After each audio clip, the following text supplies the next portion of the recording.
iniciar el evento, deseamos brindarles algunas recomendaciones. Contaremos con traducción simultánea durante todo el evento. Por lo tanto, en la parte inferior derecha de la pantalla del en vivo, podrá elegir el botón del idioma en que desea escuchar el conversatorio, español o inglés.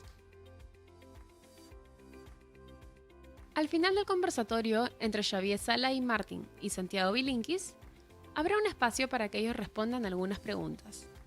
Por ello, a lo largo del conversatorio, podrán hacernos llegar sus preguntas a través de la sección ubicada en la parte inferior izquierda de la pantalla en vivo.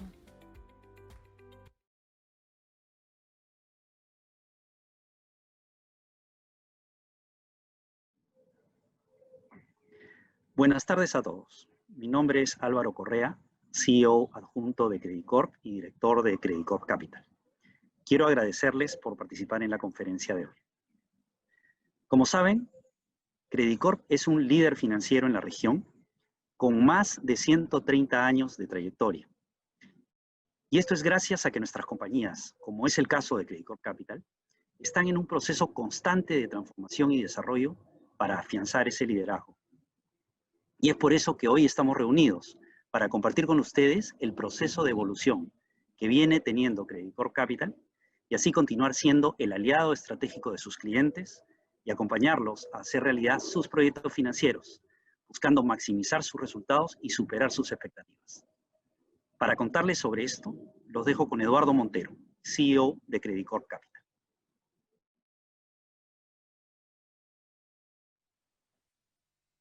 Gracias, Álvaro, y buenas tardes a todos. Es un gusto estar aquí para compartir con ustedes lo que viene siendo el proceso de evolución y consolidación de Credit Corp Capital. Un proceso que ha sido aún más retador, dada la coyuntura compleja a la que todos nos hemos visto enfrentados a raíz de la pandemia. Pero al igual que muchos de ustedes, en Credit Corp Capital no pausamos nuestros planes. Seguimos avanzando como compañía con una mirada puesta en el futuro. Y es por eso que este año hemos tenido hitos muy importantes, que han aportado a nuestra consolidación, expansión en la región y fortalecimiento de nuestra oferta de valor. Todo ello necesario para ser no solo referentes en la industria, sino para convertirnos en la principal banca de inversión y asesor financiero líder en la región. Entre los logros más importantes de este año podemos mencionar la fusión con Ultraserfinco, empresa colombiana de servicios financieros, con la que ampliamos nuestra cartera de clientes de gestión patrimonial y duplicamos los activos bajo administración. Y asimismo fortalecimos nuestra presencia en las ciudades más importantes de Colombia. Junto con Ultraserfinco se adquirió Ultralat, empresa que opera desde los Estados Unidos en Miami. Con ello, lanzamos nuestra plataforma Credit Corp Capital Estados Unidos, con la finalidad de ofrecer una propuesta mucho más potente a todos nuestros clientes de gestión patrimonial y mercado de capitales. También desplegamos la oferta de valor integral de gestión patrimonial en todos los países donde operamos, logrando así ofrecer una única oferta de valor donde apalancamos el conocimiento local, la cercanía con soluciones y servicios de alcance global. Adicionalmente, durante este año también lanzamos Victus, nuestro renovado Multifamily Office. En Asset Management lanzamos nuestra primera fibra regional y el primer fondo por la infraestructura en el Perú y el segundo fondo en Colombia. Esto en línea con tener la más completa plataforma de activos alternativos en la región. Asimismo, de cara a futuro, estamos muy optimistas con nuestras estrategias latinoamericanas, tanto de renta fija como renta variable, a través de nuestras plataformas en Luxemburgo. Nos convertimos también en signatarios del PRI, o Principles of Responsible Investment, una organización que promueve la inclusión de criterios de sostenibilidad ambiental y social en el proceso de inversiones. Pero no nos detendremos ahí y nos aseguraremos que los principios ESG estén inmersos en las definiciones estratégicas de todos nuestros negocios.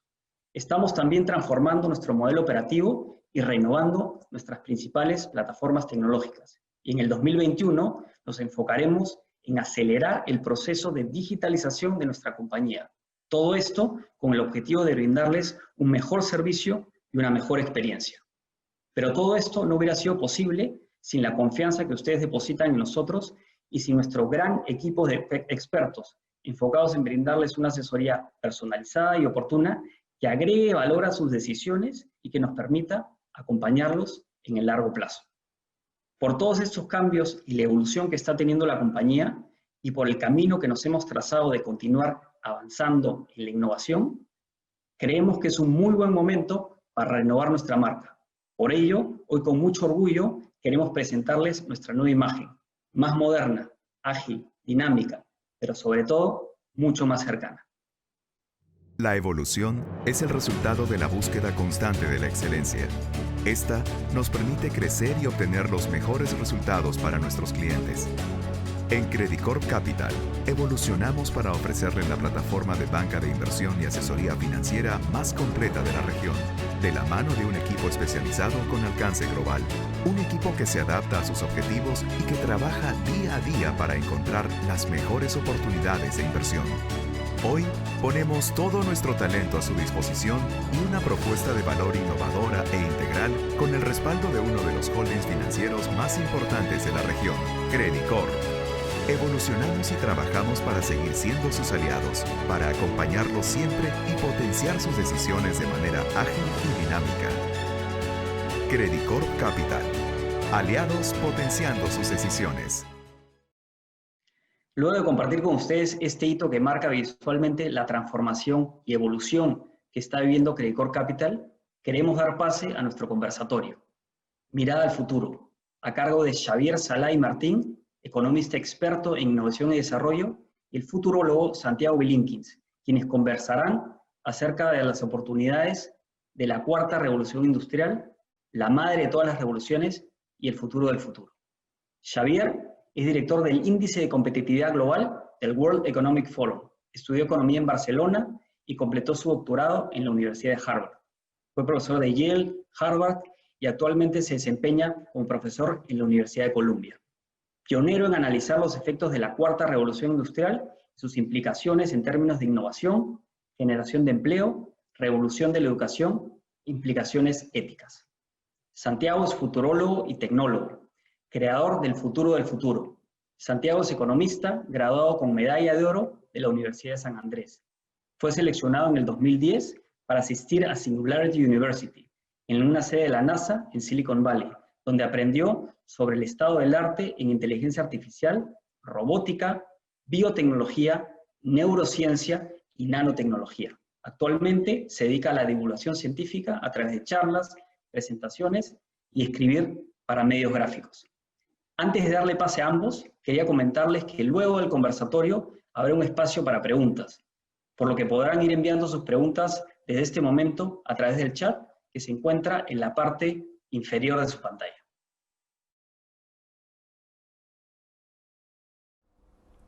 Muchísimas gracias, Eduardo, por esta invitación y por esta presentación, y gracias a todos los que se han sumado para escucharnos el día de hoy. Quiero inevitablemente hablar en esta primera parte de la presentación acerca del impacto del momento tan particular que estamos viviendo, ¿no? Estamos viviendo uno de los momentos más difíciles de nuestra historia y tal vez puede parecer una locura en este momento pensar acerca del futuro. Pero yo creo que estamos ante una oportunidad genial. Una oportunidad que sería una pena enorme dejar escapar. Y déjenme explicarles por qué. Hay un estudio muy interesante de la Universidad de Duke que muestra que 45% de las decisiones que tomamos cada día no son realmente decisiones. Son cosas que hacemos sin pensar, basadas en nuestros hábitos. Y ese conjunto de acciones en piloto automático conforman nuestra rutina. Hay muchas tareas sencillas, todos los días desayunamos más o menos lo mismo, nos cepillamos los dientes de la misma manera, pero incluso podemos hacer tareas muy complejas sin siquiera pensar. ¿Recuerden la primera vez que aprendieron a manejar un auto? La cantidad de cosas en las que había que pensar. Que los pedales, que la palanca, que los espejos, que los peatones, que las luces de tránsito, que las calles, que los otros autos. Era absolutamente abrumador. Hoy podemos ir manejando en una situación de muchísimo tránsito, pensando en cualquier otra cosa, tomando cientos de decisiones correctas, una tras otra, sin siquiera darnos cuenta. Lo que la pandemia y la cuarentena hicieron fue hacer añicos nuestra rutina. Fue forzarnos a detener todos nuestros hábitos. Y detener un hábito lo hace visible. Convierte otra vez un acto que se había vuelto casi compulsivo en una nueva oportunidad de elección. La mayoría vivimos metidos en una inercia sin pararnos a preguntar si la vida que estamos viviendo es realmente la vida que queremos vivir. Si la manera en la que estamos haciendo las cosas es la manera en la que queremos hacerla o realmente la manera que la costumbre nos ha hecho que las hiciéramos. Parar la pelota y hacernos este tipo de preguntas es la primera gran oportunidad que la pandemia y la cuarentena nos ofrecen. Como yo me dedico a pensar el futuro, desde que este proceso empezó, muchas veces en las conferencias me preguntan qué va a pasar, cómo va a ser el día después.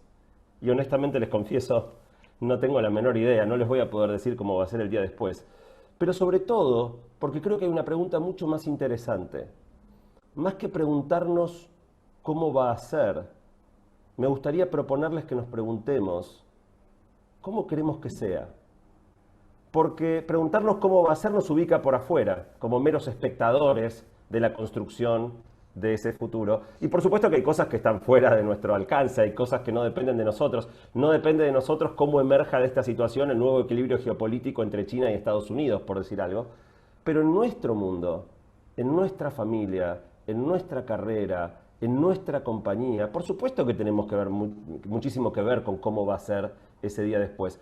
Y entonces la primera pregunta que me gustaría dejar planteada para este conversatorio que vamos a tener hoy es ¿qué podemos aprender y cambiar en nuestra vida y en nuestro mundo en base a esta experiencia límite?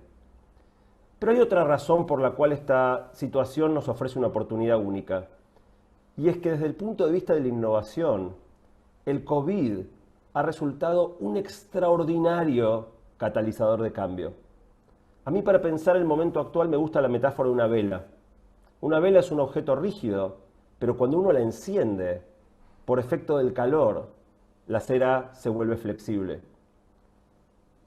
En Estados Unidos ocurrieron más cambios en los últimos 6 meses de los que habían ocurrido en los últimos 2 años. Y en nuestros países latinoamericanos, que atrasaban muchísimo respecto del primer mundo, probablemente ocurrieron más cambios en estos 6 meses de los que habían ocurrido en los últimos 20 años. Forzados a cambiar, empujados por la urgencia y la emergencia, hicimos cambios que eran imprescindibles y estaban absolutamente trabados. Y como resultado de esa urgencia, hicimos un montón de cosas que son geniales. Déjenme darles un ejemplo sencillo. Increíblemente, hasta marzo de este año, en muchos de los países de América Latina, cuando queríamos comprar un medicamento, teníamos que ir en persona al médico, que el médico escriba en un pedacito de papel el medicamento que nos indicaba, firmarlo, sellarlo, ponerle fecha. Con ese papelito teníamos que ir personalmente a la farmacia, entregárselo al farmacéutico. El farmacéutico miraba el papelito. Si había algún error en la confección de nuestro nombre, de la fecha, había que ir de vuelta hasta el médico, llevarle para que corrija el papelito, volver al farmacéutico. Hace 25 años que hay Internet. Internet no es algo nuevo. Hace 25 años que hay Internet. Hace 11 años que hay WhatsApp. E hizo falta una pandemia para que en una semana hiciéramos lo que no habíamos hecho en 25 años. Que el médico pueda escribir el papelito, sacarle una foto con su teléfono, enviarnos la foto por WhatsApp, nosotros la mandemos por WhatsApp a la farmacia y todo ese proceso funcione. ¿No era obvio? Bueno, hizo falta una pandemia para que hiciéramos lo obvio. Y en montones de otras áreas pasaron cosas parecidas. Yo no sé qué les pasó a ustedes. Yo hice más compras por e-commerce en los últimos 6 meses de los que había hecho en toda mi vida sumada hasta el inicio de la pandemia. Lo mismo pasó con la educación. Hace muchos años que yo me dedico a investigar acerca de cambio educativo. Y en ese terreno hablamos y finalmente nunca pasa nada. El comienzo del ciclo lectivo 2020, porque las clases llegaron a comenzar algún tiempito antes de que se generara la emergencia y el aislamiento, comenzaron exactamente igual que en 2019, que en 2010, que en 2000, que en 1980. Lo que pasa adentro de nuestras escuelas es esencialmente igual hace 50 años. Y otra vez, en una semana, tuvimos que reinventarlo todo. ¿Cómo hacemos para educar a los chicos teniendo que estar en sus casas? qué herramientas tecnológicas existen para poder colaborar desde lugares diferentes, para poder evaluar en estas situaciones. Y de nuevo, hicimos cosas que son geniales.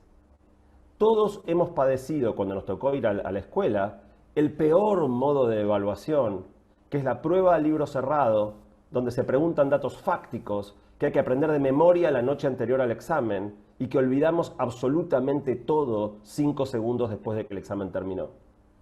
Cuando empezaron las clases virtuales, una de las primeras cosas que los docentes se encontraron es que en esa misma computadora o teléfono desde la cual los chicos estaban tomando las clases y rindiendo los exámenes, tenían Google y Wikipedia y se podían copiar. Y eso es genial, porque por primera vez en la historia tuvimos que pasar a tomar muchas más pruebas a libro abierto y elaboración de monografías individuales o grupales que pruebas de memoria a libro cerrado. Hicimos el cambio correcto por las razones equivocadas. Algo muy parecido pasó con el mundo del trabajo. Durante décadas estuvimos convencidos de que el teletrabajo era inviable, que la productividad de la gente se desplomaría si trabajaba desde sus casas. Y otra vez, de un viernes a un lunes, tuvimos que descubrir cómo diablos se hacía en nuestras compañías para que prácticamente todas las personas estuvieran trabajando desde sus hogares. Y descubrimos muchas cosas. Descubrimos que no solo la productividad no bajaba, sino que en la mayoría de los casos subía.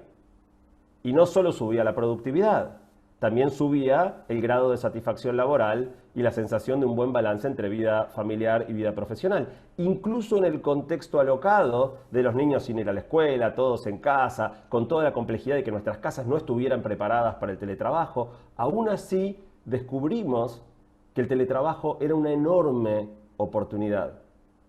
De hecho, hoy 80% de las personas no quieren volver a trabajar como trabajaban antes. Tampoco quieren trabajar desde sus casas. No es que hacer todas las tareas remotas sea el futuro ni la solución de nada, pero claramente vamos hacia un mundo híbrido. El grueso de las personas hoy quieren trabajar parcialmente desde su casa, pero también recuperando la importancia y el valor del contacto cara a cara y la presencialidad. Y ese es el esquema ideal, porque cuando uno lleva personas a un trabajo remoto, lo que se remotiza, si me permiten el verbo, no son puestos, son tareas. Y si uno toma la descripción de puesto de cada persona, puede ver qué porcentaje de las tareas que esa persona realiza son remotizables. Y eso nos va a dar a cada uno de nosotros un porcentaje de remotabilidad, que hará que algunos vayan a la oficina 2 veces por semana, otros 3, algunos 5, algunos 0.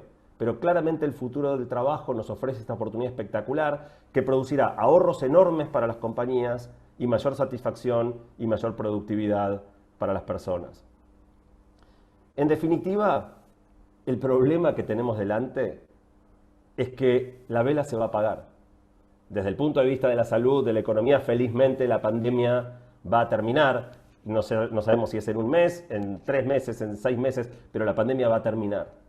Pero la cera se va a endurecer de nuevo. Y si como yo tienen la expectativa de que algo cambie, tengo una mala noticia.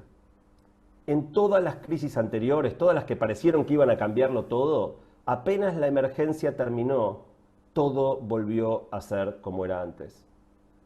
Lo que a mí me desvela en este contexto sobre el fin de la pandemia es que claramente no queremos que el 2021 sea como el 2020. Por favor, no otro año como este.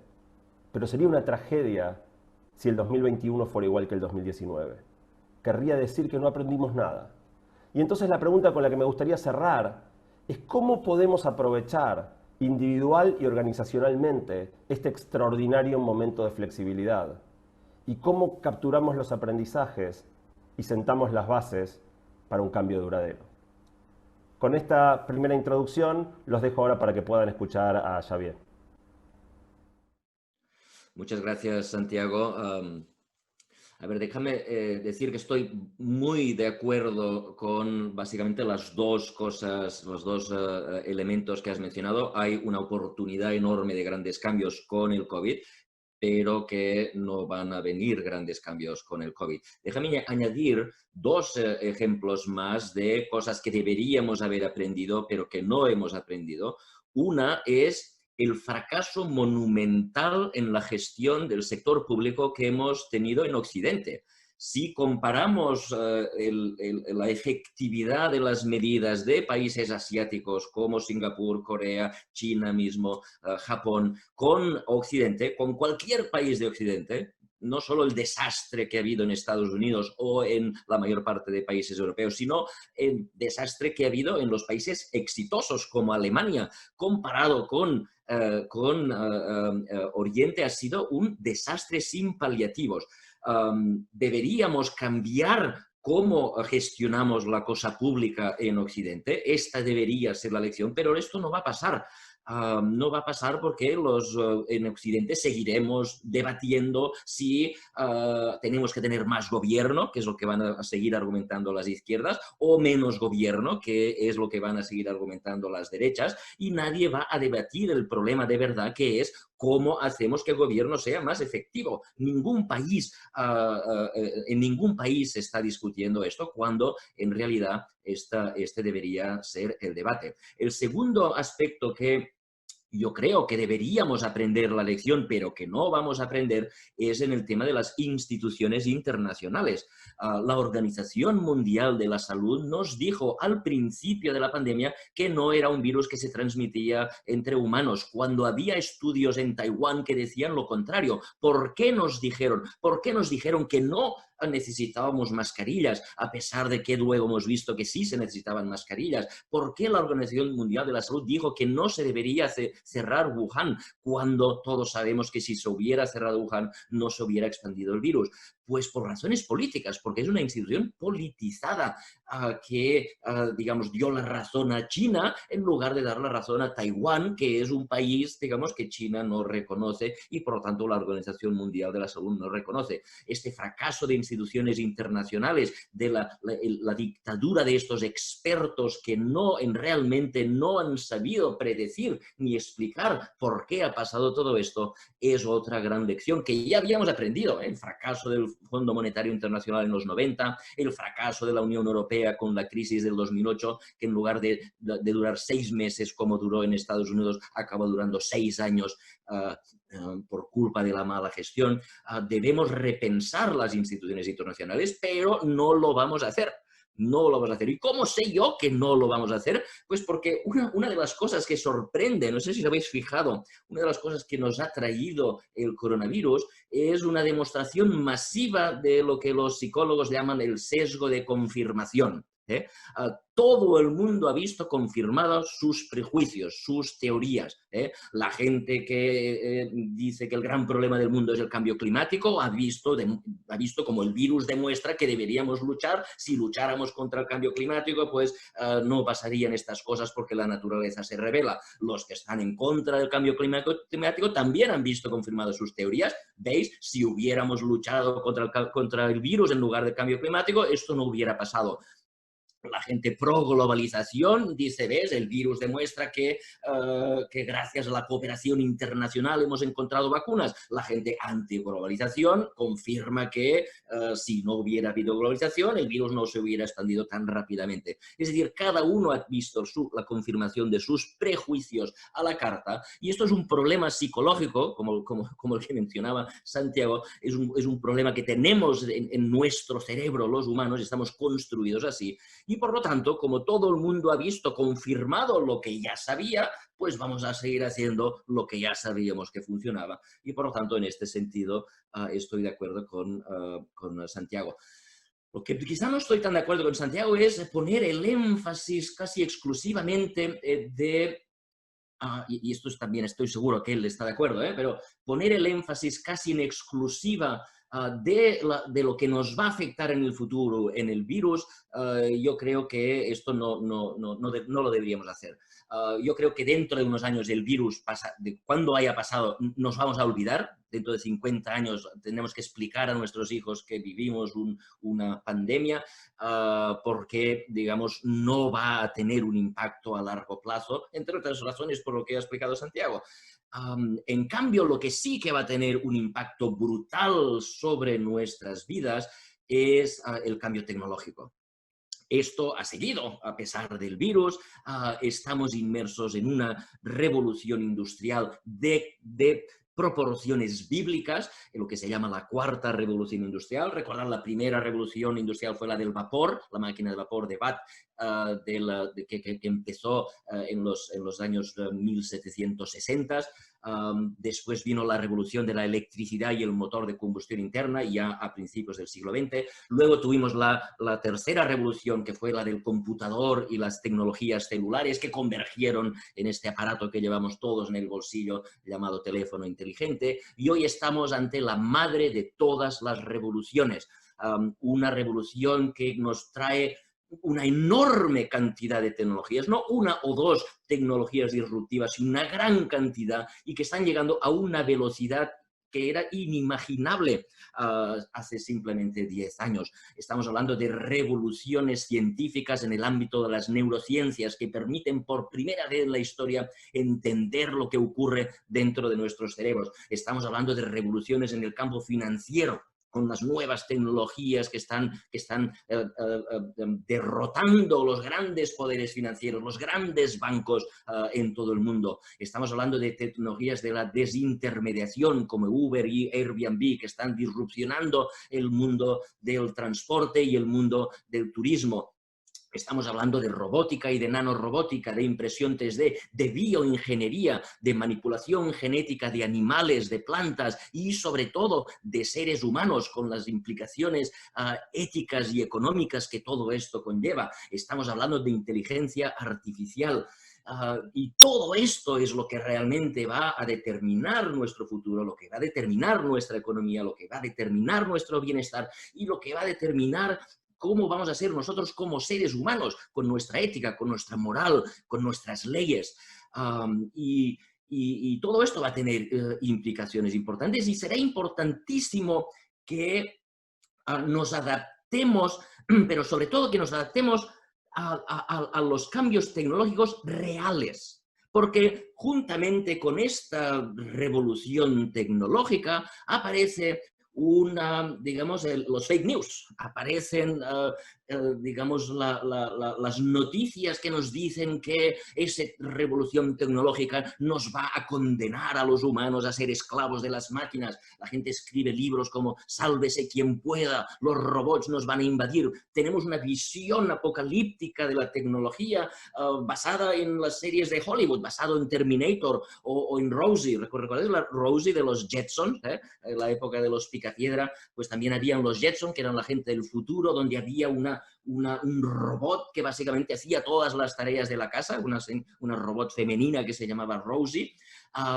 Pues tenemos esta visión de la inteligencia artificial y la robótica como si fuera, digamos, lo que hemos visto en Hollywood, pero tenemos estudios incluso de gente seria de Oxford que nos dicen que van a desaparecer 50% de los empleos, y todo esto no es verdad.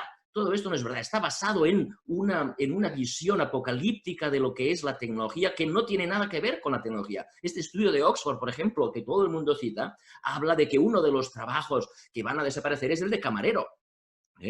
Hoy día los robots hoy día, digamos, tienen problemas para levantarse.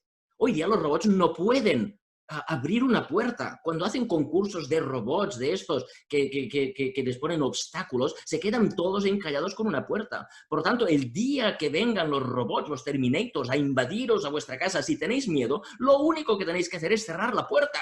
Y veréis que ya el robot ya no puede ni entrar. Cuando un camarero robot se caiga al suelo, no se va a poder levantar. Por lo tanto, no es verdad que los camareros van a perder el puesto de trabajo. Nos han prometido que vendría Rosie a hacer todas las tareas de la casa, y lo único que tenemos es la Rumba, este disco que va limpiando la casa por el suelo, y para lo único que sirve es para pasear al gato. La inteligencia artificial que tenemos son algoritmos estadísticos de predicción. No es inteligencia Terminator que viene del futuro para segrestar a Sarah Connor, no, son algoritmos de predicción, lo cual no quiere decir que no vaya a tener una importancia brutal en nuestras vidas, pero lo que hay que hacer es analizar realmente qué es la nueva tecnología, qué es lo que no es la nueva tecnología, y cómo va a impactar esto en nuestras vidas, y sobre todo, cómo nos adaptamos a todos los niveles. cómo adaptamos las empresas, cómo adaptamos el sistema legal, cómo adaptamos nuestro sistema ético y cómo adaptamos sobre todo a nuestros jóvenes a través del sistema educativo para sobrevivir este enorme tsunami tecnológico que viene, que va a tener muchas cosas buenas, que va a tener algunas cosas malas, pero que a lo que hay que adaptarse no es a la tecnología imaginaria, sino a la tecnología que va a venir de verdad.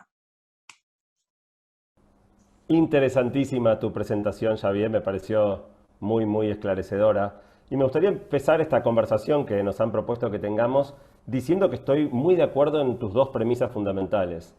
La primera es la exageración de los pronósticos apocalípticos, no se está viniendo ningún apocalipsis, pero también la segunda, que es que sin necesidad de que haya ningún apocalipsis, toda esta oleada de cambios de todos modos representa un desafío colosal para las organizaciones humanas, para las personas, para las empresas, para los gobiernos. Y la razón es muy sencilla y también la mencionaste al pasar en tu presentación, que es la resistencia al cambio, el sesgo de confirmación, el hecho de que nuestra mente evolucionó para enfrentar un mundo que no cambiaba, un mundo estático. En tiempos evolutivos, los 10.000 años de historia son irrelevantes. Nuestra mente está adaptada al mundo prehistórico. En el mundo prehistórico, donde las reglas de juego eran completamente estables, en definitiva lo que nuestro cerebro aprendió es que cuando encontrabas una receta que funcionaba, había que seguir haciendo las cosas así porque esa receta funciona. Y cuando intentabas algo que fallaba, no lo intentes más porque eso no funciona.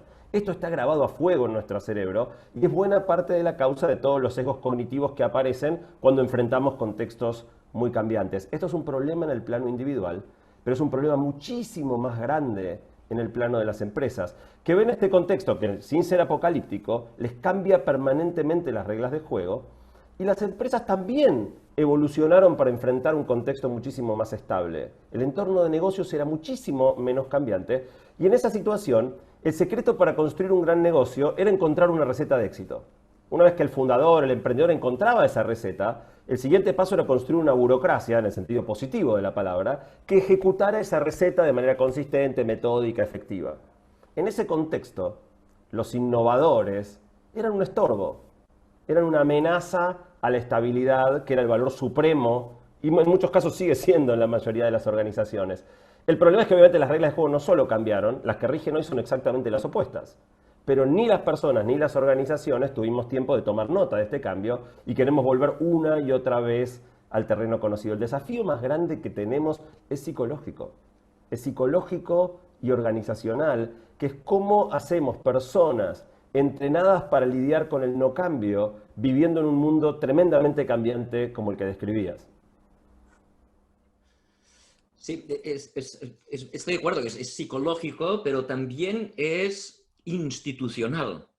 Es decir, cuando hay un cambio de cualquier tipo, por ejemplo, tecnológico, es verdad que aparece, digamos, la gente que ha sobrevivido, la gente que ha tenido éxito bajo el paradigma anterior, con la anterior tecnología, se opone a la nueva tecnología. Esto es lo que ya desde el siglo XVIII se conocía como el ludismo, ¿no? Los luditas, esta gente que iba y lanzaba piedras contra las máquinas y contra las fábricas porque les robaban los puestos de trabajo a los artesanos.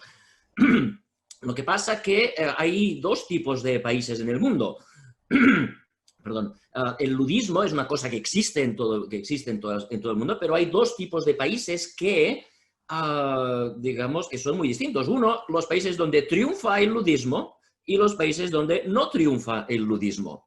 Es decir, la tendencia natural es, digamos, la de oponerse al cambio. Déjame poner un ejemplo. Cuando apareció Napster, yo no sé si os acordáis cuando apareció Napster. Napster era aquella aplicación al principio de Internet donde uno podía compartir ficheros musicales. Era la época donde si tú querías escuchar una canción tenías que ir a la tienda, comprarte un disco, un CD, aquellos que estaban envueltos con un plástico que no se podía nunca abrir y que tardabas 5 minutos solo en abrir el plástico, y que cuando abrías el disco pues tenías que escuchar las 18 canciones y no solo la canción que tú querías. De repente aparece Napster y tú te conectas a Napster. Napster lo que hacía era poner en contacto a todas las personas del mundo que utilizaban Napster y poner la música que cada una tenía en sus computadores. De repente aparece un menú con miles y miles de canciones. Yo aluciné, yo por primera vez desde los años 70 podía escuchar mi grupo favorito, que era Supertramp, y fue una cosa mágica. Todo el mundo empezó a bajarse canciones. Ante esta tecnología hubo dos reacciones. La primera, la de las empresas discográficas. Llevaron a los tribunales a Napster, intentaron cerrarlos, etcétera, etcétera. Esto fue liderado por la empresa AMC. La segunda alternativa fue la de Steve Jobs, que dijo, a ver, ¿qué quiere la gente? ¿Quiere realmente música gratis o lo que quiere es canciones individualizadas que las podemos vender a $1 con un menú gigante que aparezcan todas las canciones del mundo y que te las puedas bajar en cuestión de minutos? AMC realmente fue a los tribunales, ganó, acabó obligando a Napster a cerrar, pero años después se arruinó y desapareció. En cambio, Steve Jobs creó iTunes, una máquina de hacer dinero para Apple, luego iTunes dio lugar al streaming y ha cambiado la manera como esa gente gana dinero. Una gente intentó oponerse al cambio, la otra gente se adaptó y consiguió cambiar su negocio para conseguir ese cambio. Al final, quien gana siempre es el que se adapta. A pesar de que nuestra tentación natural es la de parar el cambio, esto yo creo que es un error. Pero hay gente que no lo hace y es la gente que acaba triunfando. Me parece muy interesante tu perspectiva y voy a complementar tu perspectiva más macro con mi mirada que es un poco más micro. A mí por mi trabajo me toca mucho interactuar con directores de empresas, fundadores de empresas, CEOs, y normalmente la conversación rápidamente deriva a la temática de innovación. Y la gran mayoría de las compañías latinoamericanas no son Apple, ¿no? La gran mayoría de las compañías no han podido ni disromper sus propias industrias, muchas veces ni siquiera responder a las disrupciones que se les generan desde el entorno. Entonces, en general, cuando tengo la oportunidad de hablar con estos directivos de empresas, la primera pregunta que yo les hago es que me cuenten algún fracaso que hayan tenido recientemente. Y si no pueden rápidamente mencionarme varios fracasos, no necesito saber más nada. No están innovando. Porque no existe la innovación sin error. La clave para innovar es atreverse a fallar. Y ya desde muy chiquititos nos entrenan para ser minimizadores de errores. Hablábamos de los exámenes de memoria fácticos. Cuando uno de nuestros hijos le preguntan en un examen cuál fue la fecha de la batalla de Waterloo y nuestros hijos responden la fecha correspondiente y se la olvidan 5 minutos después, lo que están aprendiendo no es la fecha de la batalla de Waterloo. Lo que están aprendiendo es que en la vida hay que evitar equivocarse, porque el error se paga.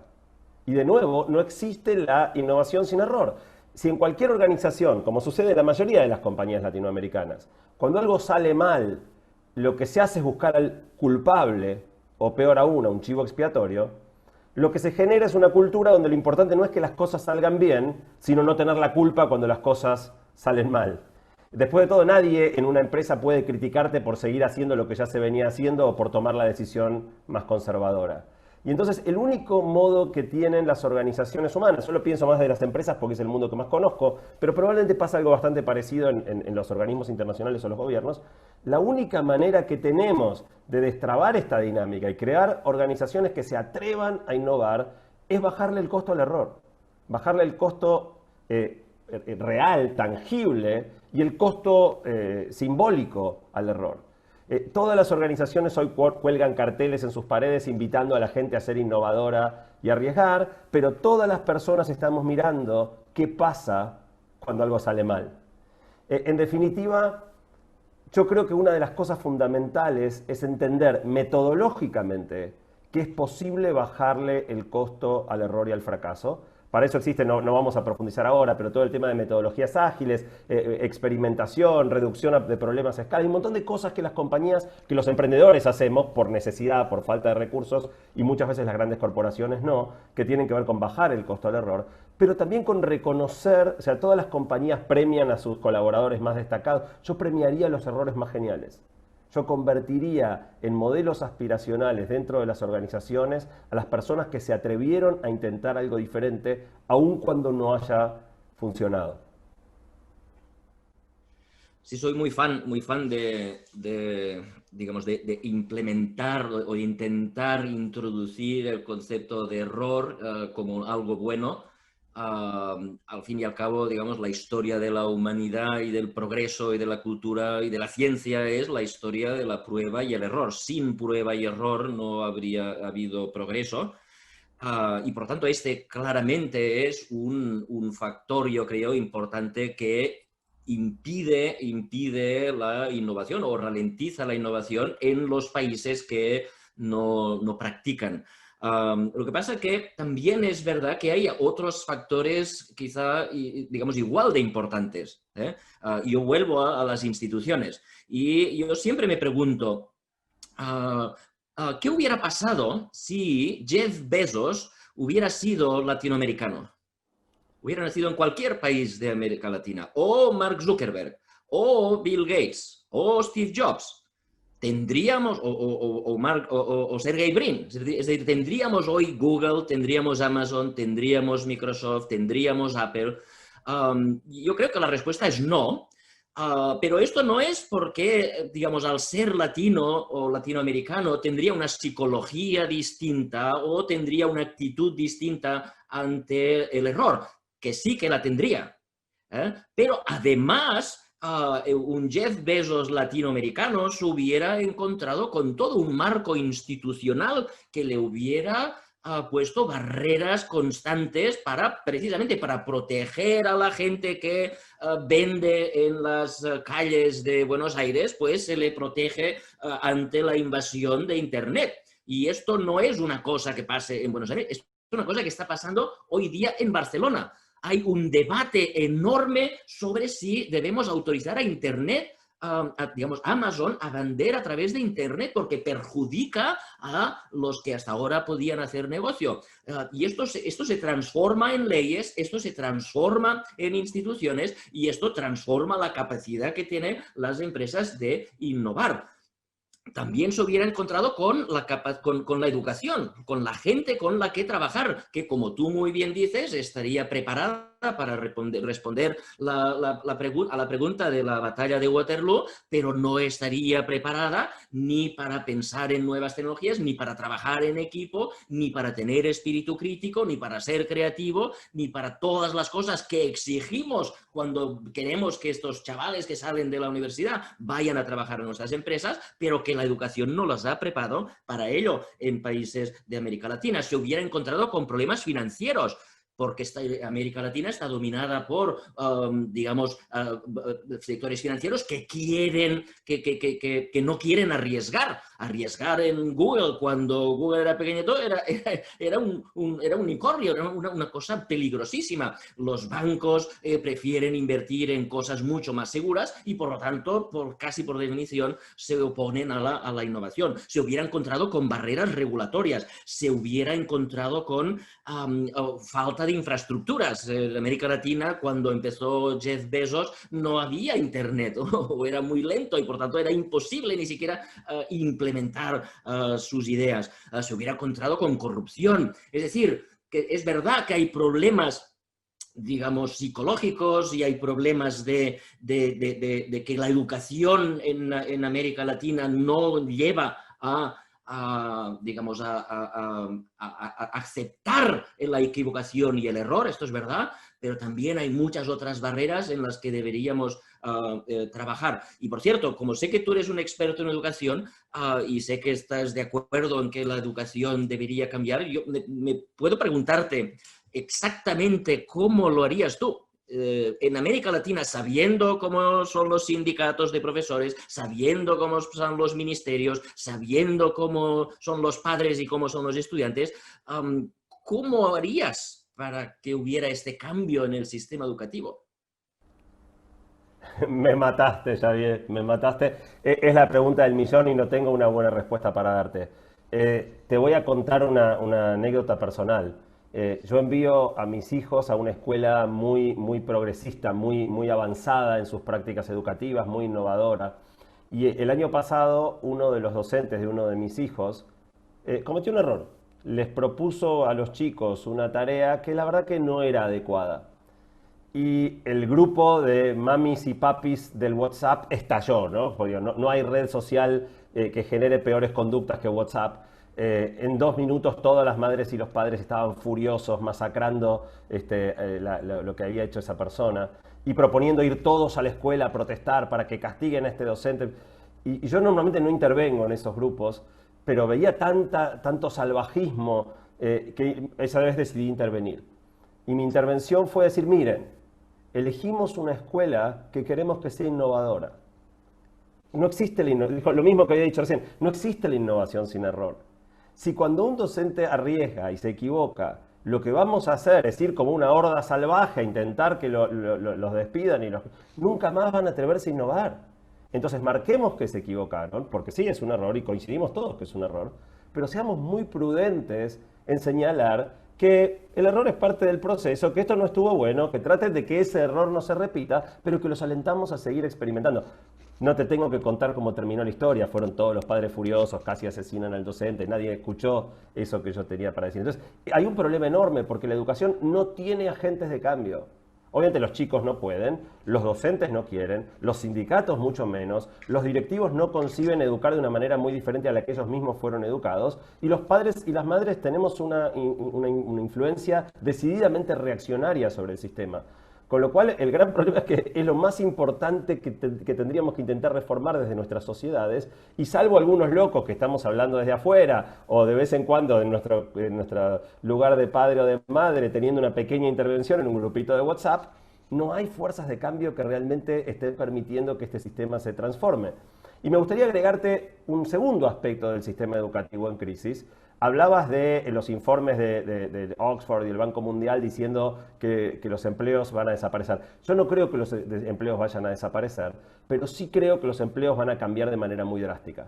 Que la tecnología va a cambiar de qué trabajamos, obligándonos a modificar y adquirir habilidades nuevas. Y vivimos en un mundo que, como era estable, como las reglas de juego eran estables, armamos un sistema educativo donde uno dedica el 100% del tiempo, o casi el 100% del tiempo, a aprender durante 20% de la vida, de los 5 a los 25 más o menos, y después nada, después a trabajar. Yo ya aprendí, soy médico, soy abogado, soy ingeniero. Sí, aprendo un poco más mientras trabajo, pero ya está, estoy ejerciendo lo que aprendí en los primeros años. En un mundo que cambia cada vez más, de manera cada vez más veloz, este esquema no va más. Hay que transformar el sistema educativo en vez de invertir el 100% del tiempo durante 20% de la vida, seguir invirtiendo un 10 o 20% el 100% de la vida. Todos los adultos tendríamos que tener al menos una mañana en la semana dedicada, específica, protegida de la urgencia para seguir aprendiendo cosas nuevas. Y este es un desafío colosal, pero un desafío sumamente, por lo menos respecto a eso tengo un optimismo enorme, porque la mayoría de los adultos piensan en aprender y piensan en la escuela, el mal recuerdo que tenemos de la escuela secundaria. Pero hoy las oportunidades que tenemos para aprender como adultos, aprovechando el contenido espectacular que hay disponible gratis o prácticamente gratis en Internet, es casi infinito. Hoy podemos elegir, ya nadie nos tiene que decir qué tenemos que aprender, cuál es la currícula, no nos importa la nota. Antes la recompensa era extrínseca, que otro nos apruebe. Ahora lo que queremos es aquellas cosas que nos sirven, nos motivan, nos gratifican. La educación siempre estuvo muy desvinculada después de la práctica y de lo que pasaba en el... Ahora podemos aprender algo un viernes y aplicarlo en nuestro trabajo el lunes. O sea, creo que si logramos reenamorar a los adultos con el aprendizaje, tenemos una oportunidad fantástica, y si no lo hacemos por las buenas, lo vamos a tener que hacer por las malas, porque en eso yo sí creo. La tecnología va a imponernos a los adultos tener que adquirir nuevas habilidades, y eso solo lo vamos a poder hacer con dedicación de tiempo al aprendizaje. Sí, totalmente de acuerdo. Y déjame, digamos, mencionar un aspecto. Todo esto que dices yo creo que se puede conseguir si en la infancia o durante la infancia cultivamos una cosa que ahora no estamos cultivando. De hecho, estamos penalizando, que es la preponderancia, la importancia de la pregunta en lugar de la respuesta. Fíjate que estamos entrenando a los niños, a todos los niños, a responder. Toda su vida educativa es básicamente aprender a responder. El profesor hace preguntas, PISA hace preguntas, el ministerio hace preguntas y tú tienes que aprender a responder. El examen siempre es responder. Cuando un niño tiene curiosidad y hace preguntas, se le penaliza. se le penaliza, el profesor le dice cállate que tenemos que seguir con el temario, los otros niños le penalizan y se ríen, ahora que está este tipo preguntando y ralentizando la clase, los papás, cuando el niño pregunta una cosa y por qué, los papás con toda la buena voluntad, los papás y las mamás, empezamos a responder la primera, segunda vez, tercera vez, pero a la cuarta le decimos, cállate nene que estoy mirando el fútbol. Es decir, estamos penalizando la pregunta, pero la clave de todo lo que tú estás diciendo, fíjate que es la pregunta. Si nosotros cultivamos la curiosidad como skill, de la misma manera que queremos cultivar las matemáticas o el lenguaje, si cultivamos la curiosidad como un elemento que deben tener todos los niños, entonces todo lo que tú dices va a pasar de manera natural. Si tú a través de tu vida te sigues preguntando, pues será muy fácil. Hoy día tú tienes la manera fácil de encontrar todas las respuestas del mundo están aquí. Están a un clic de tu teléfono celular, de tu teléfono inteligente, todo el conocimiento que ha acumulado la humanidad a través de 70.000 años desde que nos inventamos el lenguaje hasta hoy, todo está puesto en tu teléfono inteligente. La única barrera que hay entre tú y toda esta información eres tú mismo. La tienes que ir a buscar. Y la única manera que vas a ir a buscar es si tienes curiosidad, si te haces preguntas. El problema es que desde pequeñitos nos han entrenado a castigar las preguntas. Todos estos niños que a los 3 años preguntan todo el día ¿por qué? Cuando me llegan a mí, que me llegan a la universidad a la edad de 18, 19 años, se acabó. No preguntan nada. Tienen miedo a preguntar. ¿Dónde está toda esa curiosidad que tenían? Es que no es que ni siquiera hay que darles curiosidad. Ya la tienen. Lo que tenemos que hacer es no matarla. No matar la curiosidad. Si conseguimos esto, yo creo que una gran parte de lo que tú estás pidiendo que pase ya pasará de manera automática. Completamente. Hay una frase que a mí me encanta, que ha sido atribuida a muchos pensadores distintos. En el fondo creo que nadie sabe bien quién la dijo, pero la atribución más habitual es a Séneca, que dice que la educación no es un recipiente que hay que llenar, sino una vela que hay que encender. Creo que resume de una manera muy bella exactamente esto que estás diciendo. Me gustaría cerrar mi participación y después te dejo, si quieres hacer tu cierre, vinculando con algo que dijiste en tu presentación inicial, contando una pequeña historia que ilustra para mí muy bien el tema de la vinculación entre las máquinas y los humanos. Cuando el gran ajedrecista Garry Kasparov en 1997 perdió por primera vez contra una computadora, primero reaccionó con furia. En la prensa declaró que habían hecho trampa, que eso no demostraba nada. Y después, cuando se le bajó un poco el enojo, se dio cuenta que se había equivocado, que la computadora le había ganado en buena ley, que ya ningún humano podía competir al ajedrez con las máquinas. Y 10 años después, inventó una disciplina nueva, que él llamó ajedrez centauro, donde en vez de enfrentar a humanos contra máquinas, la propuesta es que juegue un humano asistido por una máquina contra otro humano asistido por otra máquina. De ahí el nombre de centauro, una criatura híbrida que reúne en uno al humano y la computadora. Y lo fascinante de los torneos de ajedrez centauro es que no los gana el mejor ajedrecista, pero tampoco los gana el mejor software. Como en casi todo en la vida, gana el mejor equipo. Gana el equipo que mejor armoniza las virtudes del humano con las virtudes de la máquina. Y este es un ejemplo para mí hermoso y fundamental, porque lo que demuestra es que computadora le gana a humano. En eso creo que a esta altura en la mayoría de las cosas no vamos a tener mucho para discutir. Pero humano más computadora, o sea, centauro, le gana a computadora. Ahí es donde reside el error de pensar que las computadoras van a reemplazarnos. Las computadoras nos van a obligar a reinventarnos. Nos van a obligar a redefinir nuestro rol para jugar en algo complementario. ¿A quién podría ser una mala noticia que le den a Messi para jugar en su equipo? Pero claro, si te trajeron a Messi a tu equipo, no vas a jugar en la posición de Messi.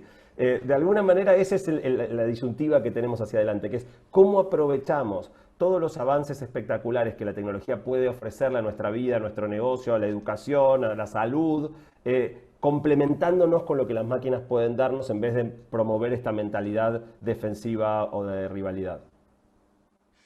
Sí, a ver, este ejemplo de Garry Kasparov el ajedrez freestyle que se dice, ¿no? Que puedes competir un hombre, una persona, una máquina, una persona, una máquina, varias personas y varias máquinas, es decir, que cada uno compita como pueda.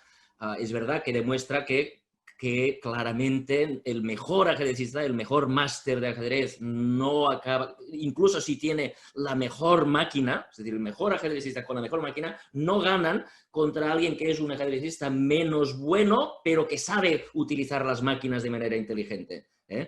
Esto es un ejemplo que Kasparov lo bautiza con este nombre de centauro, pero que no es nuevo. O sea, esto es la historia de la humanidad. Cada vez que ha habido un cambio tecnológico, o sea, cuando introdujimos los tractores, digamos, para arar la tierra, digamos, los mejores agricultores no eran aquellos que sabían utilizar el pico y la pala, sino aquellos que fueron capaces de utilizar los tractores. El tractor solo no funcionó, el pico y la pala tampoco, el que supo adaptarse a la nueva tecnología pasó. Esto pasó con todas las tecnologías. Siempre hay... Ahora déjame que sea un poco nerd, ¿no? Porque esto los economistas lo llamamos, digamos, complementariedad de capital humano o sustitución de capital humano.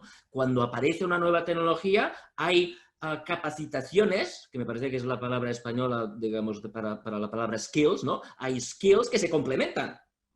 Aparece la computadora que sabe jugar ajedrez, pues el que sabe utilizar esta máquina, pues es un skill que se complementa. El saber jugar ajedrez no se complementa con esto, es un sustituto. Y por lo tanto, no necesariamente el que tiene unos buenos skills con la tecnología anterior va a sobrevivir con la nueva tecnología. Esto lo hemos visto con los bancos, cuando aparecen los cajeros automáticos, la gente que sabía contar dinero así muy rápido con los dedos, que como pasaba cuando yo era joven, ibas al banco y había un señor que contaba dinero con los dedos, estos desaparecen. Pero los que saben trabajar con las nuevas tecnologías, que son capaces de darte consejo y tal, pues son los que han acabado trabajando en los bancos. Es decir, la lección de Kasparov es verdadera, pero pasa no solo con la tecnología computacional, pasa con todas las tecnologías y ha pasado a lo largo de la historia de la humanidad. Y por lo tanto, esta debería ser una gran lección que deberíamos aprender todos, entender por dónde va la tecnología para luego enseñar skills que sean complementarios. Fíjate que en el sistema educativo estamos enseñando skills que son sustitutivos. Estamos enseñando a los niños a contar, a solucionar problemas. Bueno, todo esto la máquina lo va a hacer mucho mejor que los humanos. Por lo tanto, en lugar de enseñar a los humanos a ser robots, yo creo que el sistema educativo debería enseñar a los humanos a ser humanos. A empatizar, a trabajar en equipo, a pensar de maneras alternativas, a comprender que hoy día las máquinas no pueden comprender, no pueden entender un texto, por más inteligencia artificial que digamos, no entienden textos y por lo tanto tenemos que enseñar espíritu crítico, que cuando te viene un texto no lo aceptes y lo retuitees sin más, que seas capaz de ver las fake news y las news verdaderas. Todo esto, que en realidad no es más que ser humano, es lo que debería, digamos, enfatizar nuestro sistema educativo para aprender la lección esta. Digamos, no hay que sustituir a los robots, no hay que competir con los robots, hay que complementarse con los robots y la palabra, digamos, sexy es esta que dices tú de los centauros, ¿de acuerdo? Bueno, ha sido fascinante poder conversar contigo, Xavier. La verdad que para mí un honor. Creo que ahora tenemos preguntas de la gente, así que te invito a que contestemos juntos estas preguntas que nos van a enviar. Encantado, igualmente.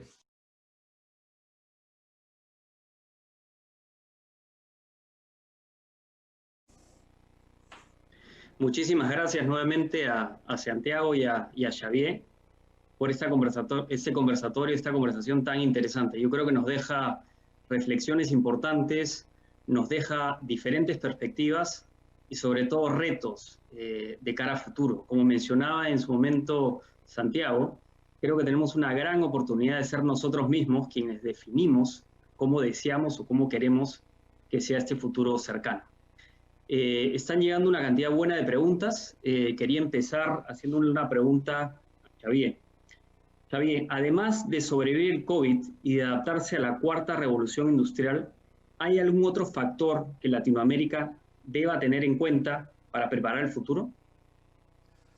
Sí, hay una infinidad de factores. Yo ahora mismo destacaría la guerra comercial que existe entre Estados Unidos y China, una guerra que empezó ya en el año 2008, cuando con la crisis financiera China empezó a tener miedo de depender demasiado de Estados Unidos. Esta crisis se agravó con la llegada de Trump a la Casa Blanca y que en estos momentos es una crisis catastrófica cuando el presidente de Estados Unidos está dando la culpa de todos los males de Estados Unidos a la China.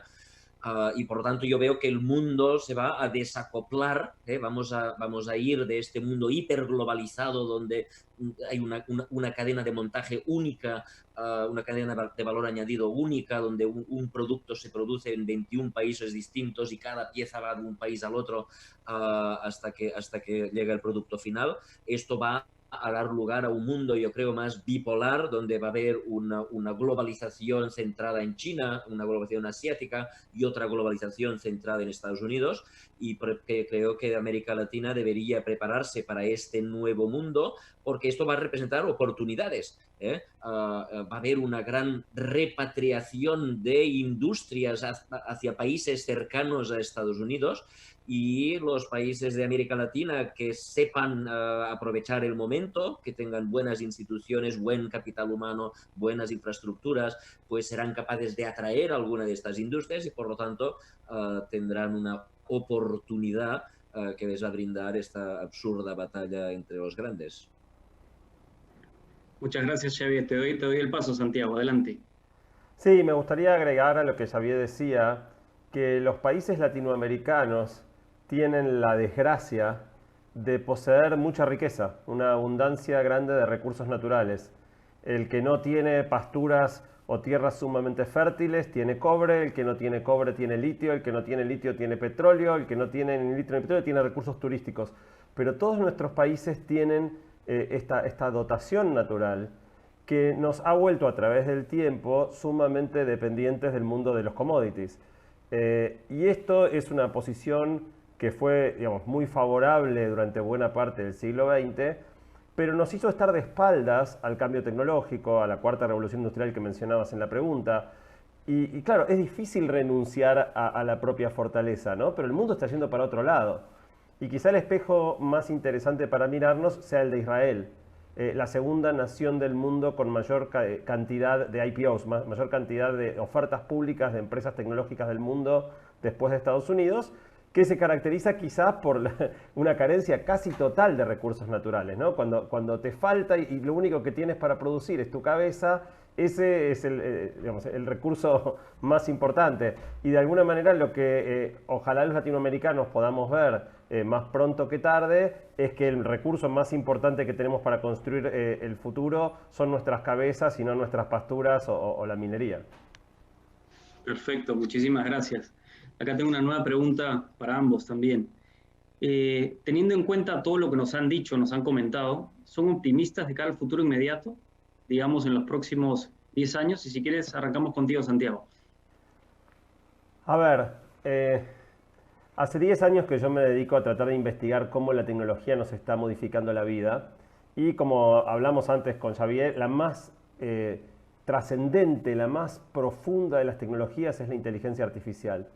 Y si uno mira qué logró la inteligencia artificial, aparte de la rumba que Xavier mencionaba, es básicamente el hackeo de nuestra atención. O sea, hoy la aplicación más fuerte que vemos omnipresente de inteligencia artificial son compañías que obtienen nuestros datos personales y entrenan algoritmos para conocernos mejor de lo que nos conocemos a nosotros mismos, para mantenernos indefinidamente mirando videos en YouTube, subiendo videos a TikTok o mirando tweets o fotos en Instagram. Y eso es lo que de alguna manera me da algo de pesimismo, que es ver que las tecnologías más poderosas están siendo usadas básicamente para fines comerciales que benefician a unas pocas compañías y que de alguna manera ahora salió hace poco este documental, El Dilema Social, que habla justamente de toda la problemática del hackeo de la atención y los problemas que tenemos con las redes sociales. Y la película tiene una escena que a mí me parece la más lograda de toda la película, que es que los que trabajamos en temas de inteligencia artificial siempre nos preocupábamos de qué sucedería el día que las computadoras superaran la fortaleza humana. Y lo que dice el protagonista del documental, Tristan Harris, es: creíamos que el problema era cuando las computadoras superaran el human strength, la fortaleza humana, y ahora nos damos cuenta de que el problema es cuando las computadoras superan el human weakness, la debilidad humana. Basta con que las computadoras puedan detectar nuestras debilidades, encontrar nuestro talón de Aquiles, para que sean mucho más peligrosas de lo que creíamos en el escenario Terminator que podía venir. Entonces, realmente creo que uno de los problemas más fuertes que tenemos que atacar desde la tecnología es cómo poner las tecnologías más avanzadas al servicio de los intereses humanos y no de los intereses de unas pocas corporaciones que hoy son las que desarrollan y masifican esas tecnologías. Muchísimas gracias. Le planteo la misma pregunta a Xavier.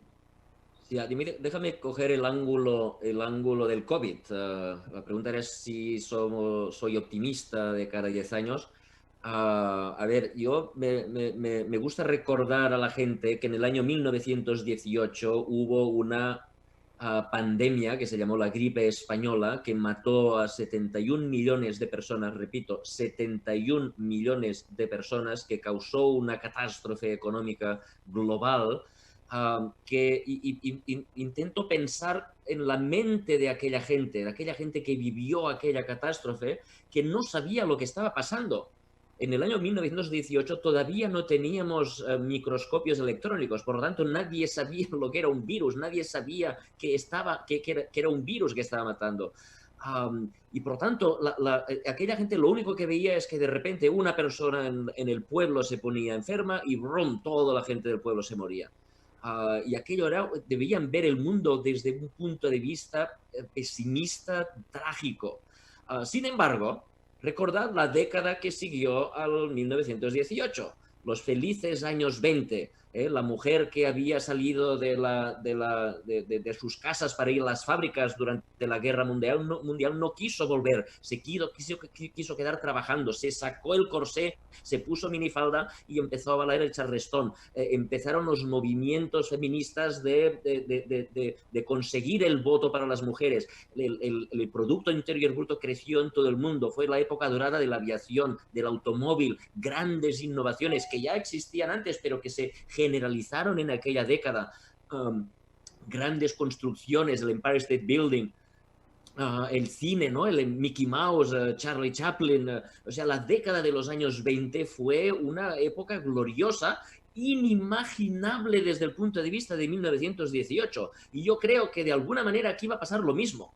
Ahora es imposible ver el futuro con optimismo, parece que todo es virus, pero el día que la vacuna consiga, que ya la tenemos aquí, que la conseguimos en 2 días, el gran cerebro humano, el conjunto de cerebros humanos consiguió, desde que se descifró el virus, el genoma del virus, hasta que se consiguió la vacuna de Moderna, pasaron 2 días. Y desde entonces hasta ahora lo que han hecho son tests de seguridad, pero la vacuna la inventaron en 2 días. La grandeza del cerebro humano habrá conseguido la vacuna que la vacuna sea efectiva en menos de 1 año, y cuando la tengamos yo creo que habrá un movimiento de euforia parecido al de los años 20 del siglo XX, y por lo tanto yo creo que los años 20 del siglo XXI serán parecidos. Euforia, querremos abrazarnos, ir a beber cerveza, turismo, volver a Disney World con nuestros niños y todo lo que no hemos podido hacer estos días o estas semanas o estos meses.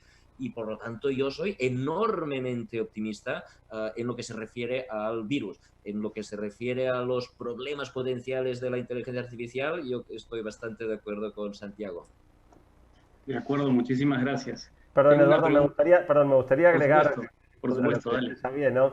Después de los 20 vinieron los 30, que fueron bastante problemáticos, ¿no? Con lo cual, creo que la pregunta por el optimismo, en el fondo, siempre vamos a tener altas y bajas, ¿no? Van a venir épocas mejores, épocas peores, y hay que ser optimista y pesimista, porque van a venir tiempos buenos y van a volver los malos, y así una y otra vez. Por supuesto. Acá tengo una nueva pregunta, y te la quiero hacer a ti. Primero, Santiago, me pareció interesante. Dice, ¿la tecnología tiene ética? Pues a veces los humanos no saben o sabemos qué es ello. La tecnología es una herramienta y como tal, digamos, no tiene nada que los humanos no le demos, ¿no? El problema más grande que yo veo hoy respecto de la ética en el mundo de la tecnología es que la mayor parte de los avances que estamos incorporando a nuestra vida son desarrollados, de nuevo, por un grupo relativamente chico de compañías en Silicon Valley, que es un ecosistema maravilloso, pero que peca en general de un exceso de optimismo y de un exceso, tal vez, de fe en que el capitalismo va a poder resolver todos los problemas. Y entonces, muchos de los algoritmos estos que se están usando, desde los que van a manejar los autos autónomos hasta los que seleccionan la información que vemos o moldean nuestras campañas electorales y afectan nuestra democracia, son diseñados por jóvenes programadores salidos de Caltech, de Stanford, que no están mirando la dimensión ética de las tecnologías que desarrollan. Hoy hay como hay un vacío muy grande, no sé si intencional, pero una de las cosas que a mí más me sorprendió viniendo de América Latina, cada vez que voy a Silicon Valley, es la poca discusión de temas éticos que aparece cuando se habla de tecnología. Y entonces yo diría que hoy la tecnología es aética, ¿no? O sea, es amoral, no inmoral, pero de alguna manera está como en un plano donde pareciera que no tiene que hacerse cargo de las consecuencias de muchas de estas tecnologías, ni sobre el empleo, porque digo, cuando uno habla de autos autónomos, los problemas morales son múltiples, ¿no? O sea, por un lado, la cantidad de empleos que se sustituyen si los autos dejan de requerir un conductor humano, 3% de la población mundial trabaja profesionalmente conduciendo. Pero también, por ejemplo, que cuando uno deja en manos de un algoritmo conducir, hay decisiones morales que uno toma cuando conduce. Si de repente un auto estalla un neumático y se va a venir una colisión, un conductor humano tiene que decidir qué maniobra ejecuta y actúa por instinto. No tenemos tiempo de sopesar, bueno, a ver, prefiero chocar contra este auto donde van 2 niños o aquel que es un ómnibus escolar. Un auto autónomo va a tener que tomar esas decisiones y probablemente tenga que tomarlas, pueda tomarlas, por ejemplo, decidiendo qué vida es prioritaria. Ese tipo de problemas hoy se discuten muy poco y en general en términos académicos, ¿no? Es en las universidades donde esto se está discutiendo, no en las compañías que están poniendo autos autónomos en la calle. De acuerdo, muchas gracias. Si quieres te doy el pase a ti, Xavier. Yo creo que la tecnología es no ética. ¿Sí? La ética la tienen los humanos que la utilizan. Es decir, en 1912 se hunde el Titanic porque choca contra un bloque de hielo, empiezan a investigar cómo encontrar bloques de hielo, desarrollan una tecnología que es el sonar, que envía señales de sonido para salvar vidas, ¿no? Desarrollamos el sonar para salvar vidas. Aquella misma tecnología que sirve para salvar vidas pronto encuentra su camino en la medicina, la utilizamos para analizar tumores en el cerebro, analizamos para saber el sexo de los niños antes de que nazcan y resulta que los chinos que implementan el programa, el objetivo de hijo único, pues como las familias quieren tener niños y no niñas, pues hacen sonars a las mujeres antes de, digamos, cuando todavía hay fetos, y cuando son niñas, pues las matan, ¿no? Esto acaba, si miras la pirámide de la población, en China hoy día faltan 200 millones de niñas. Digamos, la pirámide de edad, que tendría que ser simétrica, pues por el lado de las niñas faltan 200 millones de personas. La tecnología es la misma, sirve para salvar vidas, para encontrar tumores, pero si la utilizas mal, pues también sirve para asesinar a niñas que todavía no han nacido, ¿no?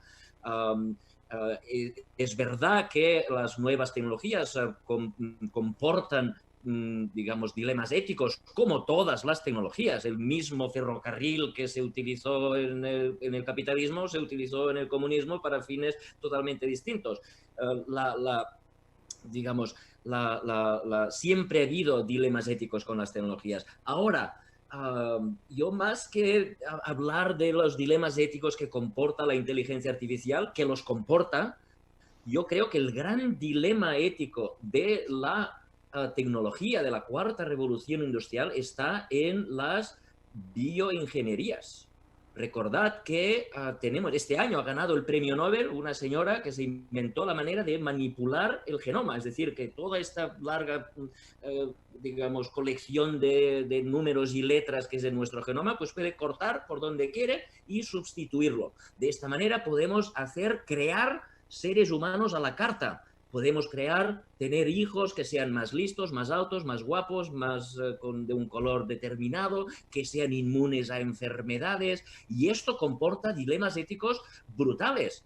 ¿Por qué? Ahora mismo todo esto no se puede utilizar para mejorar a los humanos. Se puede utilizar según la Convención de las Naciones Unidas, hay una moratoria del año 2015 que no se puede utilizar, pero todos sabemos que hace un año, recordad, en China hubo un investigador que manipuló genéticamente a dos niñas porque sus padres tenían SIDA y por lo tanto fueron las primeras niñas manipuladas genéticamente. Y la pregunta que uno se debe hacer es, ¿a dónde vamos a ir con esto?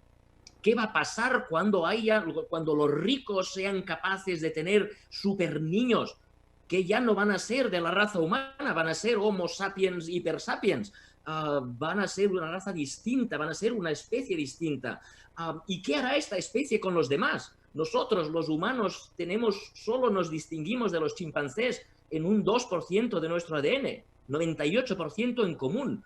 ¿Qué pasará cuando estos hiperhumanos hagan una carta de derechos hiperhumanos? ¿Qué harán con los humanos, con los que solo seamos humanos? ¿Nos van a meter en el zoo igual que nosotros hemos metido a los chimpancés? ¿Tendremos derechos iguales? Es decir, nos estamos metiendo en un problema ético de dimensiones colosales. Y a mí me preocupa que muy poca gente está hablando de esto cuando todos sabemos que ya se está haciendo. No que se puede hacer, que ya se está haciendo, que los chinos ya han manipulado y que seguramente ya tienen un ejército de 20.000 niños, digamos, que saben hacer kung fu antes de nacer, y la reacción que vamos a tener los occidentales es decir, oye, si los chinos lo hacen, ya sé que es poco ético, pero nosotros también lo tenemos que hacer. Y por lo tanto nadie lo quiere, pero todos vamos a acabar metidos en este gran dilema. Muchísimas gracias a ambos. Ya estamos por cerrar. Quería hacerles una última pregunta. Si quieres, arrancamos contigo, Santiago. Es, desde tu perspectiva, o sea, desde su perspectiva, ¿qué industrias van a tener los cambios más significativos en los próximos 2 a 5 años? Creo que no hay una industria en particular. Las que más van a cambiar son las que menos han cambiado hasta ahora. Y me resulta muy tentador señalar finanzas como una de las que han tenido relativamente poco cambio, pero hay muchas. Es interesante cuando a mí me toca mucho hablar con directores de empresas o CEOs, y casi todas las industrias creen que son la única, que digo, uno habla con Pharma y creen que están atrasados, uno habla con la industria petrolera y ni hablar, la industria automotriz y también, los bancos también. Yo creo que todas las industrias están sufriendo una transformación muy grande, porque venimos de una mentalidad predigital. Y por eso en mi exposición hablaba del extraordinario cambio que ha generado el COVID en muy poco tiempo en el grado de adopción de herramientas digitales. Y yo creo que por eso es muy promisorio. A mí me parece que la herencia del COVID puede ser muy positiva en el plano de los negocios para aquellas organizaciones que se enfrenten al desafío de transformarse a sí mismas.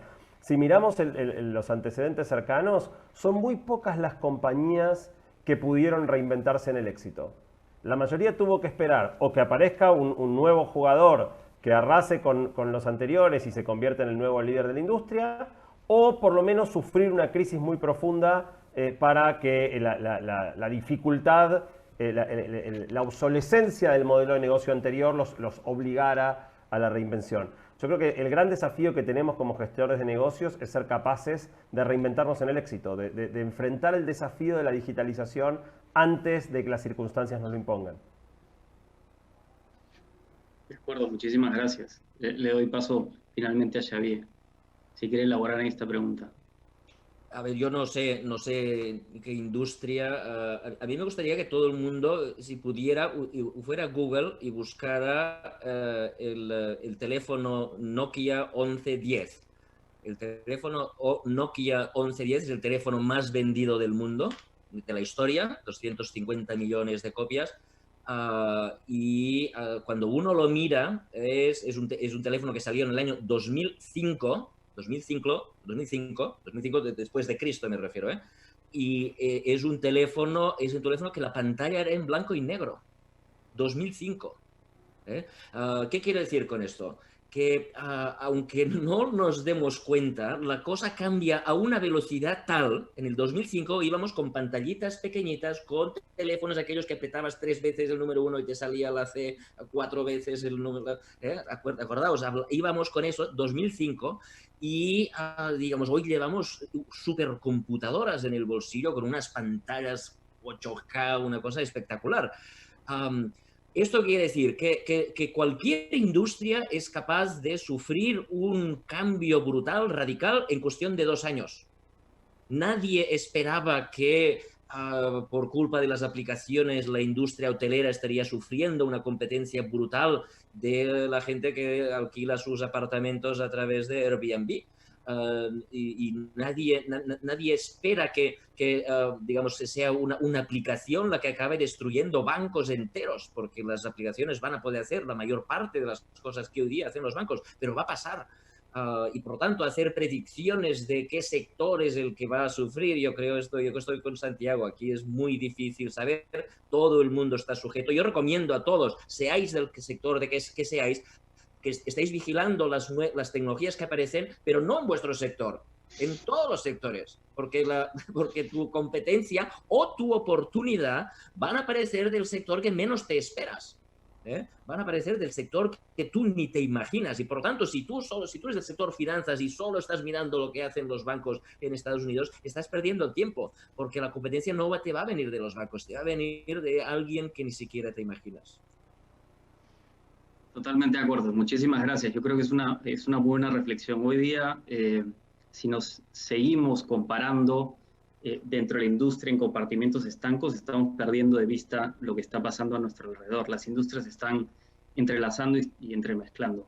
Muchísimas gracias a ambos por la conversación, por las preguntas. Les voy a pedir a ambos que nos acompañen un rato más para las conclusiones finales, y para lo cual tengo el gusto de invitar a Walter Bailey. Walter es el CEO de Credit Corp Limited, con quien los dejo en este momento. Muchísimas gracias. Adelante, Walter.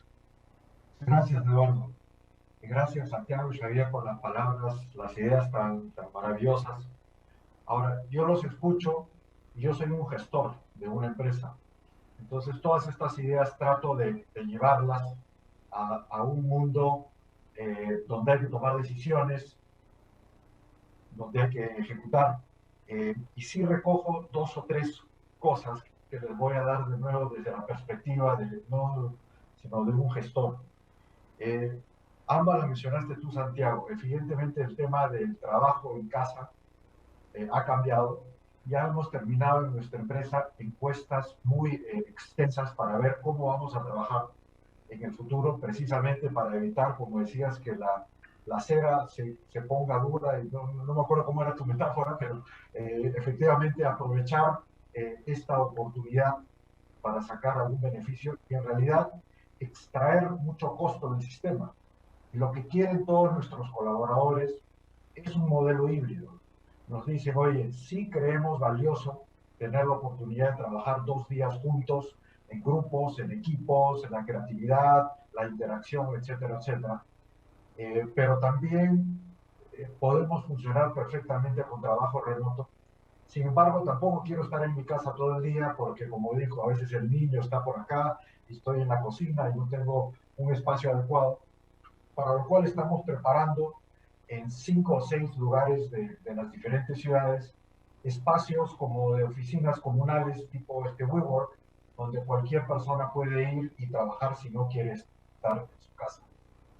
Esto significa unos ahorros de espacios enormes, el hecho de que las personas no tengan un sitio fijo permanente que tengan que utilizar, una optimización enorme. Creo que eso lo estoy viendo, lo estamos viviendo y nos estamos adecuando para eso.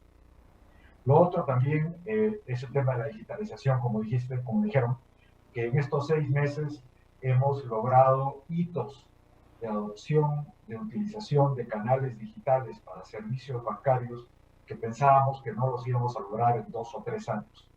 Y esto nos hace pensar que tenemos precisamente que subirnos más rápido de lo que habíamos pensado en acelerar esto, en el sentido de replantear totalmente cómo distribuimos servicios financieros, porque es evidente, como hiciste, Javier, que vamos a acabar todos con plataformas. El mundo necesita finanzas, pero no necesariamente necesita bancos. Y creo que vamos a poder adecuar y vamos a acelerar de una manera muy grande las tecnologías. Sin embargo, hay dos trabas que me encuentro en la realidad.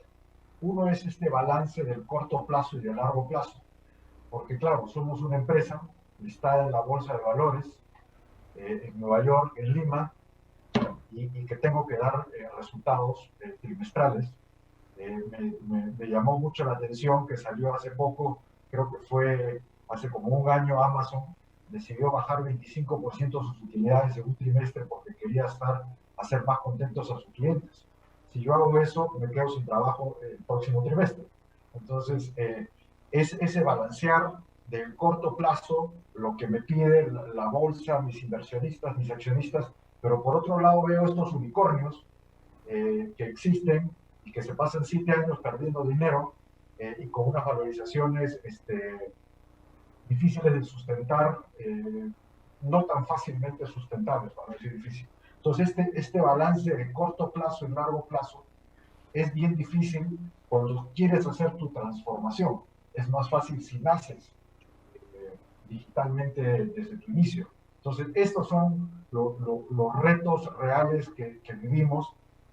No sé, unas palabras muy cortas, porque creo que estamos con el tiempo. ¿Qué reacción a estos retos muy terrenales, digamos, muy del día a día que enfrenta un gestor?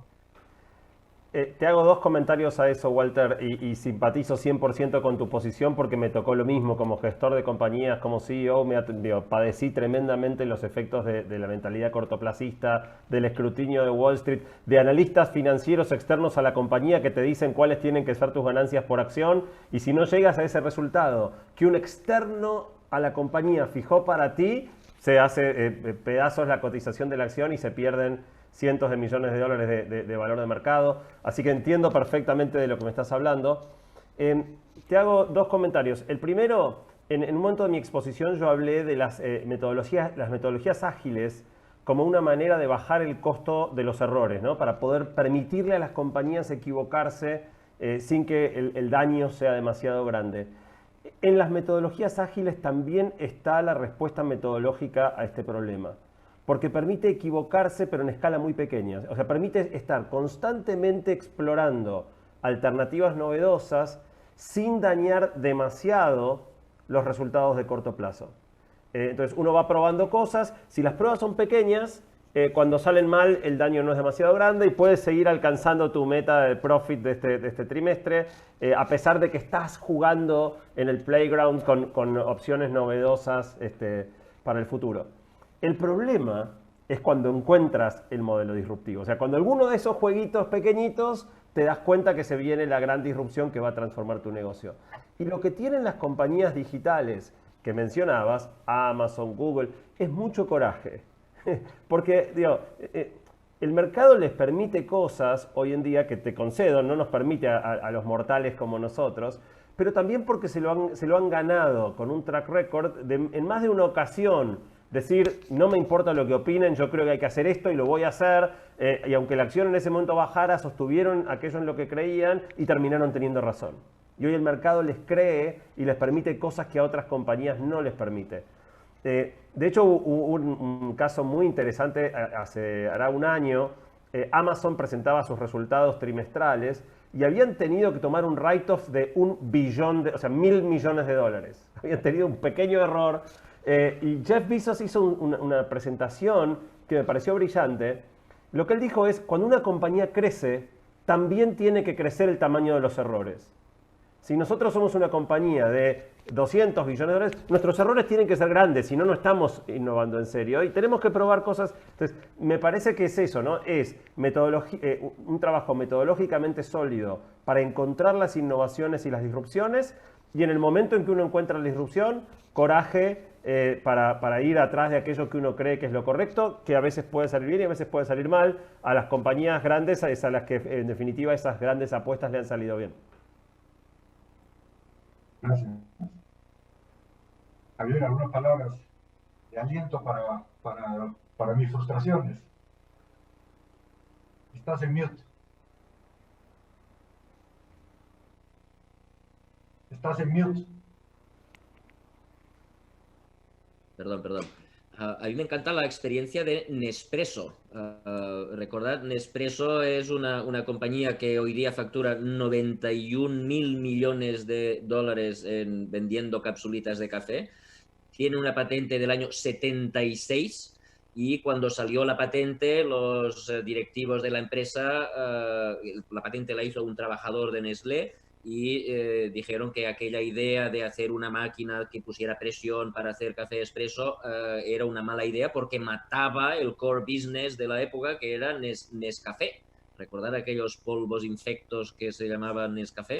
Pues lo cerraron, la idea la tuvo cerrada durante 10 años hasta el año 86. En el año 86 el CEO dijo, aquí no puedo empezar esta idea porque precisamente los directivos de la empresa se van a enfadar porque tienen los objetivos de corto plazo y tal y cual, y lo que hicieron fue crear una empresa paralela, 100% capital Nestlé, una empresa paralela que se dedicó a experimentar. Entre el año 86 y el año 2001 buscaron la manera de hacer las máquinas de una manera, de venderlas a las oficinas, fracasaron vendiéndolas a los restaurantes, fracasaron vendiendo a las familias, fracasaron. Después decidieron que no tenían que hacer máquinas, que tenían que hacer capsulitas, fracasaron, las vendieron a los hoteles, fracasaron, hasta que alguien tuvo la idea de venderla a la gente sofisticada que se creía de clase alta. Y hicieron un producto, digamos, que como si fuera champán, que se vendía no en tiendas, sino en boutiques, a un precio desorbitado, con un diseño fantástico. Aquello era el 2001, la primera boutique en París, y aquello fue un éxito espectacular. Y hasta el punto de que ahora están vendiendo 90.000 millones de nuevo, 90.000 millones gracias a Nespresso. Pero el éxito de poner el café a través de la máquina ha hecho que la propia Nescafé también adoptara esta tecnología, y ahora han hecho una cosa que se llama Dolce Gusto, que básicamente es Nescafé con máquina. Es decir, hacen una empresa paralela, experimentan todo lo que pueden, la empresa matriz sigue, digamos, buscando el beneficio a corto plazo, etcétera, etcétera. Y cuando la empresa experimental consigue su negocio, pues la de dentro acaba cambiando incluso el core business.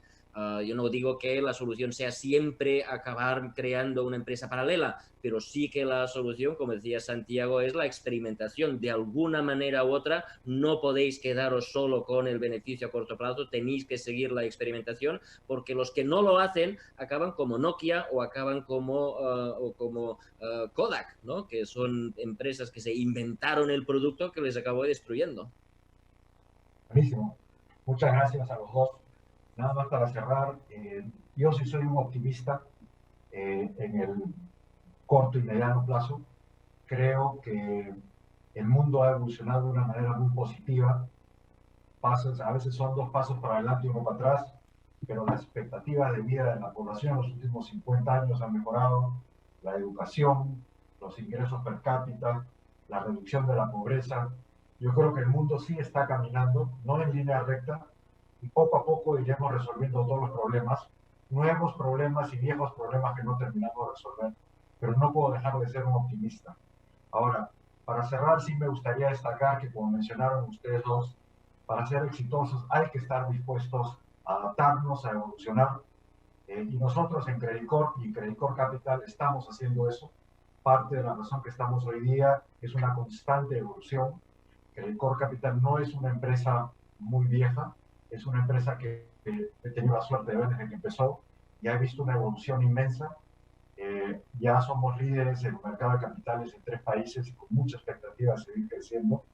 Nos confirma pues que una vez que superamos esta coyuntura de la crisis, vamos a retomar un ritmo de crecimiento, de nuevo, para estar cerca de nuestros clientes, acompañarlos en sus viajes, en sus sueños y lograr su potencial.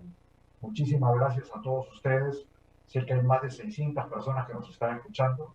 Gracias, Javier, gracias, Santiago, Eduardo y todo el equipo por organizarnos, y buenas tardes a todos.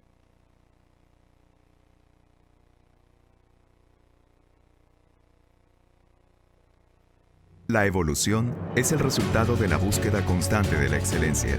Esta nos permite crecer y obtener los mejores resultados para nuestros clientes. En Credicorp Capital, evolucionamos para ofrecerle la plataforma de banca de inversión y asesoría financiera más completa de la región, de la mano de un equipo especializado con alcance global.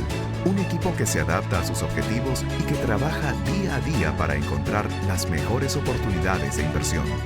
Hoy ponemos todo nuestro talento a su disposición y una propuesta de valor innovadora e integral con el respaldo de uno de los holdings financieros más importantes de la región, Credicorp. Evolucionamos y trabajamos para seguir siendo sus aliados, para acompañarlos siempre y potenciar sus decisiones de manera ágil y dinámica. Credicorp Capital. Aliados potenciando sus decisiones.